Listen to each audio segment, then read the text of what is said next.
सामाजिक, राजकीय, शैक्षणिक, आध्यात्मिक, आरोप प्रत्यारोप, महाराष्ट्रातील रोखठोक सडेतोड बातम्यांचा वेगवान आढावा घेणारे न्यूज चॅनल म्हणजेच Lonari times live news. Jaysingpur नगरपालिकेची रणधुमाळी आता सध्या सुरू आहे। आपण फॉर्म भरण्यासाठी आला, काय सांगाल? सामान्य कुटुंबातील एक मुलगा आहे आणि सर्वसामान्यांची काय समस्या आहेत ते मला माहिती आहेत चांगल्याच, आणि त्या सोडवण्याचा प्रयत्न मी पुरेपूर करतोय। राजीव गांधी नगर हे एक असं झोपडपट्टी भाग आहे, त्यात भरपूर असं सर्वसामान्य लोक आहेत, त्यांच्या प्रश्नाची जाण मला आहे। आणि राजीव गांधी नगर म्हणजे माझं घर आहे आणि घरासाठी काय करावं लागते हे मला चांगलं माहिती आहे। त्यामुळे मी 5B मधून इलेक्शन लढवायचा निर्णय घेतला आणि सगळेजण माझ्यासोबत आहेत, हे सगळे सर्वसामान्य जनता, आणि मी सर्वांचाच आभारी आहे।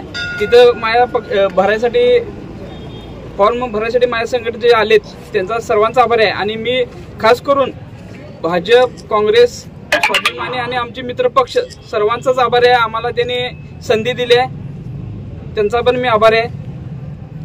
सध्या जयसिंगपूरमध्ये समस्या भरपूर आहेत, रस्त्याचा प्रश्न असेल किंवा इतर काही प्रश्न असतील, आणि आज तुम्ही इथे उमेदवारी फॉर्म भरण्यासाठी तुमच्याबरोबर सगळ्यात जास्त युवा वर्ग इथे दिसतोय।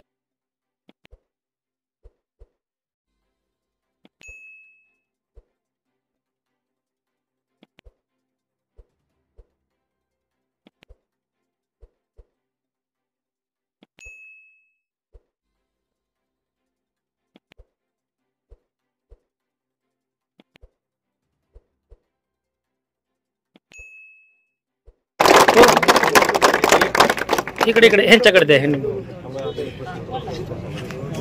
एका बाजूला जर आपण बलाढ्य गट एका बाजूला आणि सर्वसामान्य गट एका बाजूला असं चित्र झालेलं दिसतंय, तर त्या मागं तुमच्या मागं जनता मागे राहील का? काय वाटते तुम्हाला?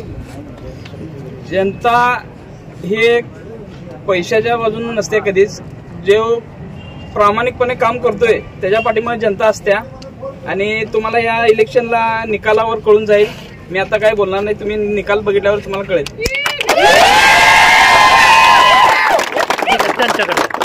त्यांच्याकडे घ्या, महिला उमेदवार म्हणून घ्या। काय सांगा नगरपालिकेचे जे आता उमेदवार आपण फॉर्म भरला? नमस्कार, मी मुक्ताई बाळासाहेब वगैरे, माझे मित्र बाळासाहेब मारुती वगैरे 2004 पासून या राजकारणात आम्ही उतरलेलो आहे। आणि आतापर्यंत रेकॉर्ड आहे की राजीव गांधी नगरला पाणी खड्डे होते ते साहेबांनी करून दाखवलेलं आहे, आणि हा संघर्ष एवढा मोठा होता की ते साहेबांनी करून दाखवले। त्यानंतर मी नगरसेविका झाले, तिथून पुढे कामाचा व्याप इतका वाढला की राजीव गांधी नगरला असं झालं की साहेब वगैरे साहेब असू दे, मुक्ताई बाळासाहेब वगैरे असू दे, आमचा कामाचा व्याप एवढा मोठा आहे होता, आणि इथून पुढे हा असाही राहणार आहे। आणि आम्ही आता निवडणूक लढवत आहे की 2025ची जनसंघर्ष आघाडी विकास आघाडी या माध्यमातून आहे, आणि सगळ्यांनी असंच राहावे। बरं, एक प्रश्न असा आहे, राजीव गांधी नगरमध्ये तुम्ही पण राहता, तुमचे मिस्टर तर तिथंच राहतात, आम्ही लहानाचं मोठं राजीव गांधी नगरमध्ये झाली, तर बऱ्यापैकी सगळीच राजीव गांधी नगरचे आहेत। राजीव गांधी नगरमध्ये रस्त्याची कामं अजूनपर्यंत झालीच नाहीत, त्याबद्दल तुमचं विजन काय असेल? या याद्या होते, रस्ते झाले होते, पण 4 वर्ष मधला पॅटर्न असा झाला की निवडणुका झालेच नाहीत, त्यामुळे रस्त्याचे जे खुदाईकरण असेल खुदाईकरण त्यामुळे रस्ते खराब झालेत, आणि इथून पुढे आम्ही नगरसेवक झाल्यानंतर पहिलं रस्त्याचं काम आम्ही घेणार आहे।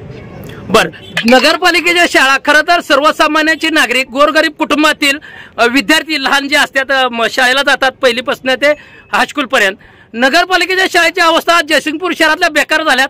काही नगरपालिकेच्या शाळांमध्ये अवैध धंदा जुगारचा अड्डा चालू आहे, त्याबद्दल तुम्ही नगरसेवक होणार आहे, फॉर्म भरलाय, आधी तुम्ही माझी नगरसेविका म्हणून आहात, तर तुम्हाला या सगळ्याबद्दल काय वाटतंय? मी आता एवढं आल्यानंतर इतकं सांगेल की हा पहिला आणि शेवटचा असेल की या नगरपालिका शाळा आहेत त्या शाळेत पहिलं सगळ्यांनी असं त्याच्याकडे लक्ष वेधलं गेलं पाहिजे की ही शाळा काय होती आणि काय झाली। ठीक आहे, ओके, धन्यवाद।